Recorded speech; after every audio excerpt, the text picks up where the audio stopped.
Hello students. तो कैसे हैं आप लोग? आई होप आप लोग बहुत अच्छे होंगे और अपनी स्टडी अच्छे से कर रहे होंगे।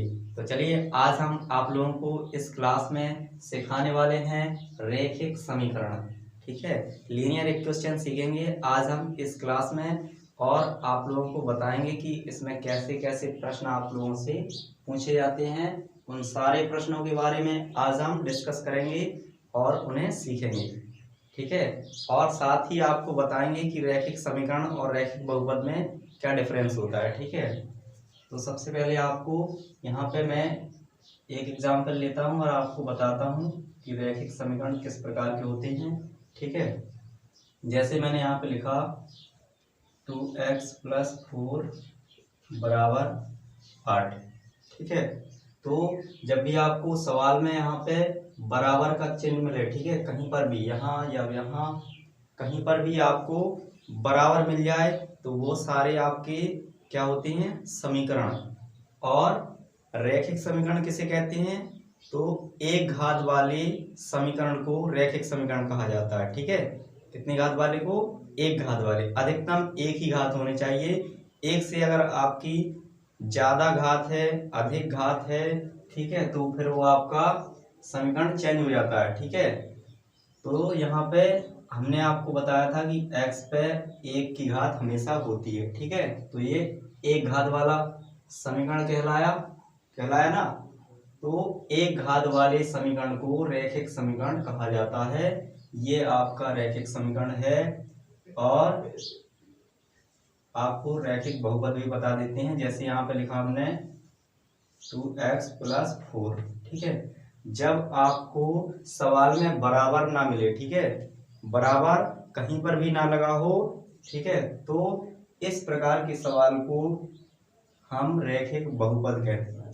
ठीक है, रैखिक बहुपद जिसमें बहुत सारे पद हों। ठीक है, तो इसमें कितने पद हैं?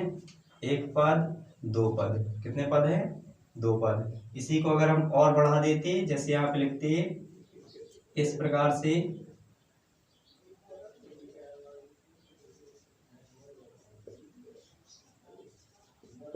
इस प्रकार से। ठीक है, तो ये आपका ये भी एक बहुपद है।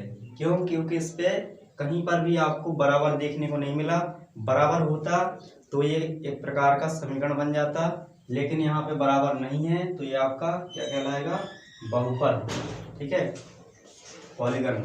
तो इसमें आपसे अगर पूछा जाए कि इसकी घात बताइए, घात। ठीक है, बहुपद की घात। तो इसमें देखो 3 की घात भी है, 2 की घात भी है और 1 की घात भी है। तो यहाँ पे आपको सबसे बड़ी घात को लिख देना है। ठीक है, सबसे बड़ी घात कौन है? 3। तो इस बहुपद की घात कितनी कहलाएगी? 3। और आपसे इसके पद पूछे जाएं, ठीक है, पद, तो इसमें कितने पद हैं? तो यहाँ से काउंट करेंगे हम, एक पद, दो पद, तीन पद, चार पद। कितने पद हैं? 4।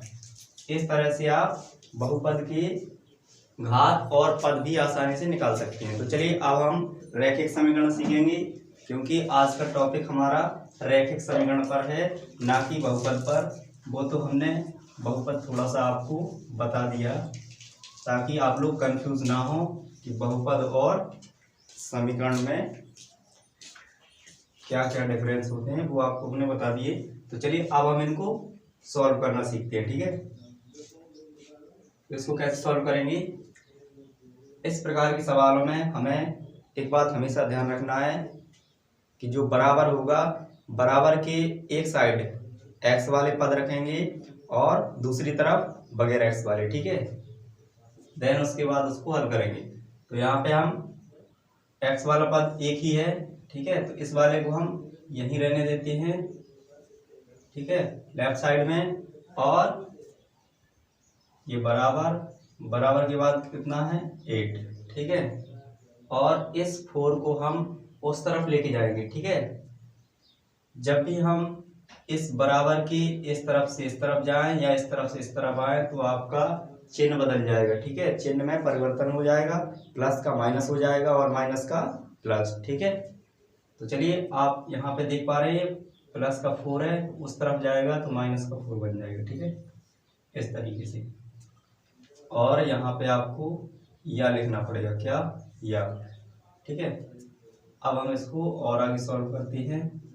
8 में से 4 घटाओगे तो 4 बचेगा, ठीक है। और x के साथ जो भी यहाँ पे आएगा नंबर उसका हमें इसमें भाग देना होगा। तो चलिए भाग दे देते हैं हम। 2 एकम 2, 2 दूनी 4, कितने बार में चला गया? 2 बार में, ठीक है।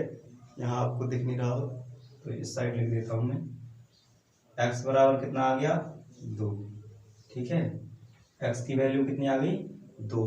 तो ऐसे सवालों में आपको x की वैल्यू ही फाइंड आउट करनी होती है, ठीक है। x का मान ही निकालना होता है, जो कि यहाँ पे हमने निकाल लिया है। x बराबर 2 आ गया, तो इस प्रश्न का यही आपका आंसर होगा, x बराबर 2। तो चलिए और सवाल देखते हैं इसी प्रकार के।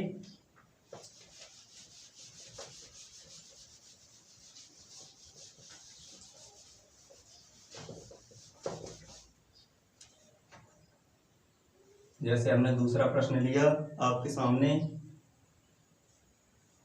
4x माइनस 6 और इस तरह लिख दी, इस तरफ लिखा हमने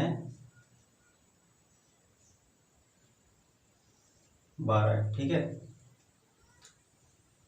तो अब हम क्या करेंगे, पहला काम हमारा x वाले पद को हम इसी तरफ रखेंगे, ठीक है, इसी साइड रहेगा। ये वाला जो बिना x वाला है इसको हम उस तरफ भेज देंगे। बराबर, बराबर के बाद 12 तो है ही है, 6 उस तरफ जाएगा। देखो ये माइनस का 6 है, माइनस का है ना, तो इस तरफ आएगा प्लस का बन जाएगा। हमने अभी बताया था आपको कि चिन्ह बदल जाता है, तो माइनस का प्लस हो गया। ये वैसे ही रहेगा आपका, यहाँ पे या लिखेंगे हम, ठीक है, यहाँ भी या लिखा जाएगा। और 12 में 6 जोड़ोगे तो ये आपका 18 हो जाएगा। हमने बताया था कि x के साथ जो भी होगा वो उसका हमें इस वाले में भाग देना पड़ेगा, यानी कि 4 नीचे चला जाएगा, ठीक है। इसको इससे डिवाइड करेंगे तो ये आएगा आपका 2 9 18, 2 दूनी 4, 9/2, ठीक है। 9/2 इस सवाल का आपका आंसर हो जाएगा। कितना? 9/2, ठीक। इसी प्रकार का और सवाल देखते हैं हम। इसको मैं यहाँ मिटा देता हूँ क्योंकि जगह कम है, तो ऊपर से ही लिखना स्टार्ट करेंगे क्योंकि नीचे आपको दिख नहीं रहा होगा, ऐसा हमें लग रहा है, ठीक है।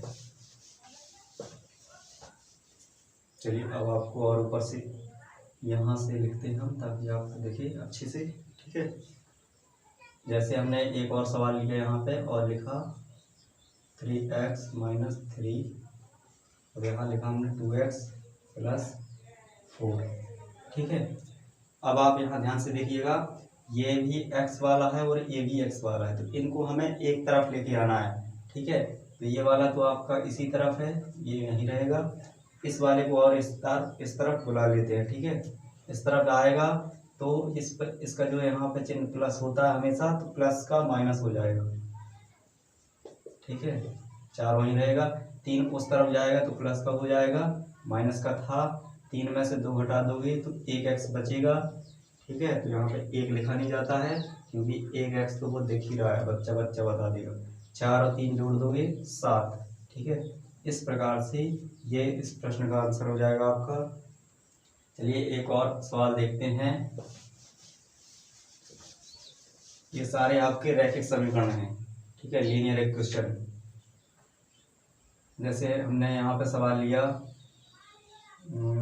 आपका 5a + 9 3a - 5, ठीक है। तो पहला काम जो ये ए वाले होंगे, ठीक है।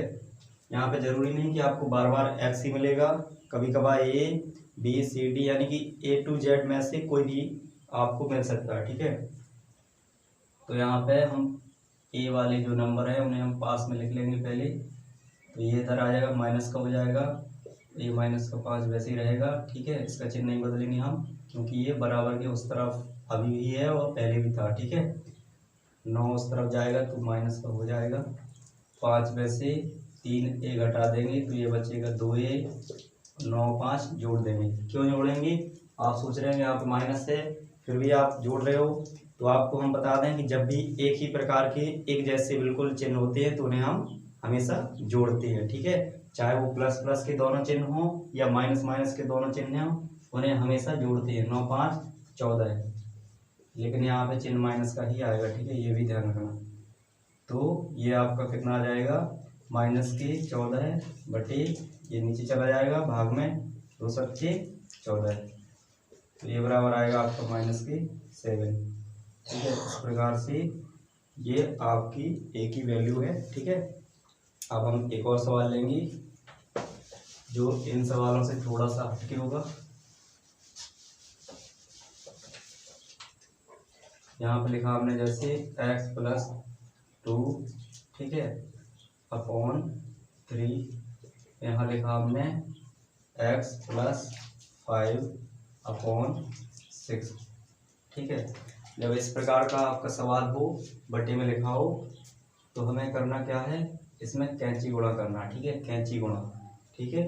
इसको साधारण भाषा में कैंची गुणा कहते हैं। तो हम इस वाले का गुणा इससे करेंगे और इस वाले का इससे, ठीक है। एक प्रकार की कैंची बन जाती है ना यहाँ पे, इसलिए इसको कैंची गुणा कह देते हैं समझने के लिए, ठीक है। तो हम 6 का इससे गुणा करेंगे x + 2 के साथ, बराबर बीच में वैसे ही रहेगा, और 3 का गुणा इससे करेंगे x + 5 के साथ, ठीक है। तो 6 का x से करोगे तो ये 6x हो जाएगा, 6 दूनी 12, 3x, 5 15, ठीक है, कर दिया। यहाँ पे इस प्रकार का चिन्ह लगाया जाएगा, क्योंकि सवाल में आपको डबल बराबर नहीं लगाना है, ठीक है। बीच में बराबर पहले से ही लगा हुआ है ऑलरेडी, तो आपको यहाँ बराबर नहीं लगाना, ठीक है। यहाँ पे इस प्रकार का ये चिन्ह बनाएंगे, या फिर आपको या लिखना पड़ेगा इस तरह से, या इन दोनों में से कोई एक यूज़ कर सकते हैं आप, ठीक है। अब हम देखेंगे कि इसमें x वाले जो पद है उनको पास में लिख लेंगे, ठीक है। ये इधर आएगा तो माइनस का हो जाएगा 15, ये 12 उस तरफ जाएगा, माइनस का हो जाएगा, ठीक है। अब घटा लेंगे, 6 में से 3 घटाओगे तो 3x आ जाएगा, ठीक है, और 15 में से 12 घटाओगे तो भी 3 आएगा, ठीक है। अब हम x का मान निकालेंगे, तो ये x के साथ जो भी आएगा यहाँ पे हमेशा याद रखना है, इस वाले नंबर का इस वाले में भाग दिया जाता है, ठीक है, मतलब बटे में लिख लेते हैं, ठीक है। बटे में लिखने का मतलब भाग देना, काटना या भाग देना एक ही चीज़ है। 3 एकम 3, 3 एकम 3, कितने बार में कट गया, एक बार में, तो 1/1 आ गया, 1/1, ठीक। तो नीचे वाले एक को लिखो या ना लिखो, लेकिन ऊपर वाले एक को तो लिखना ही पड़ेगा। तो इस प्रश्न का आंसर क्या हो जाएगा, 1, ठीक है। 1 यहाँ पे आपको दिखने रहा होगा तो यहाँ लिख देते हैं, x = 1 आया है। इस प्रश्न का आंसर क्या आया, x = 1, ठीक है। अब इसी तरह का एक और सवाल लेते हैं हम। ये सारे आपके रैखिक समीकरण हैं, बहुत ही आसान लैंग्वेज में समझा रहे हैं, आपको समझ लीजिएगा। इस तरह से आपको कोई नहीं समझाएगा, ठीक है।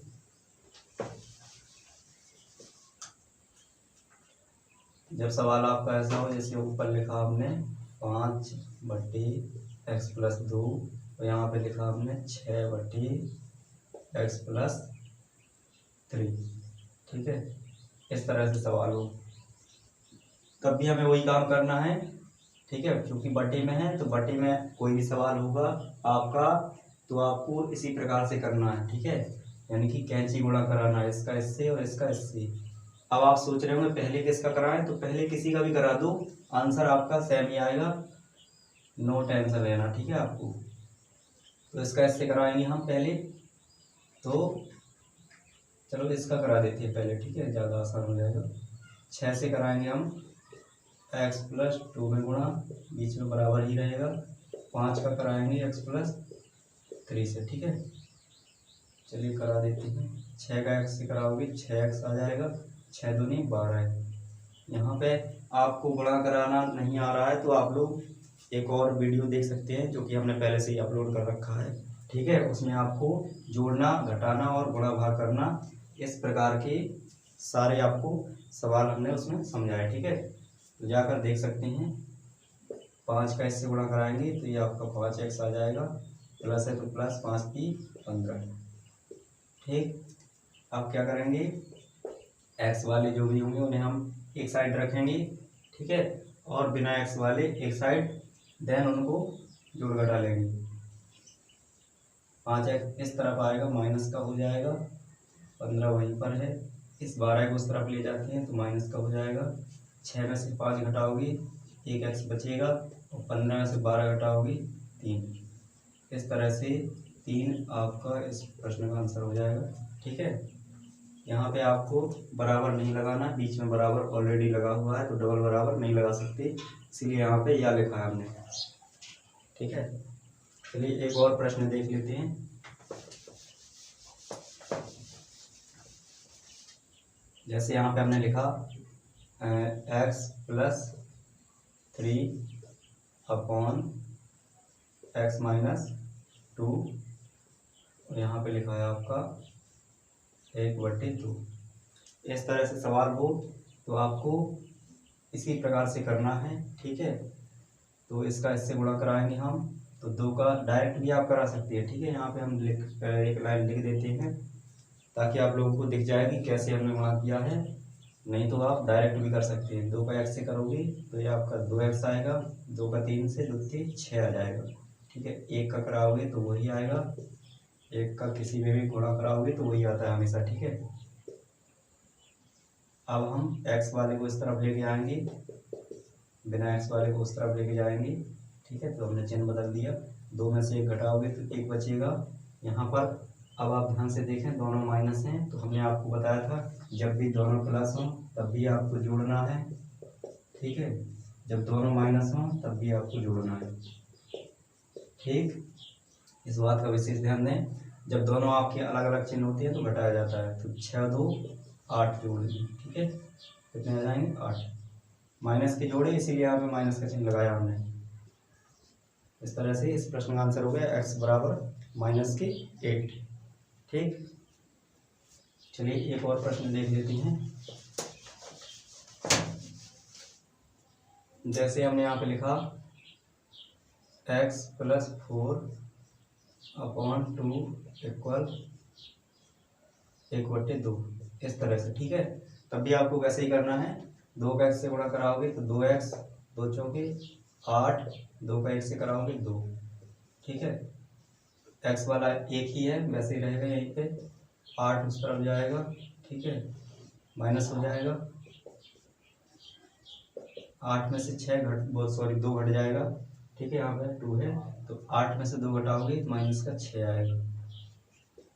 ठीक है, तो इस 2 का इसमें क्या करेंगे, भाग में से काटना, 2 3 6, माइनस का 3 आपका इस प्रश्न का आंसर हो जाएगा।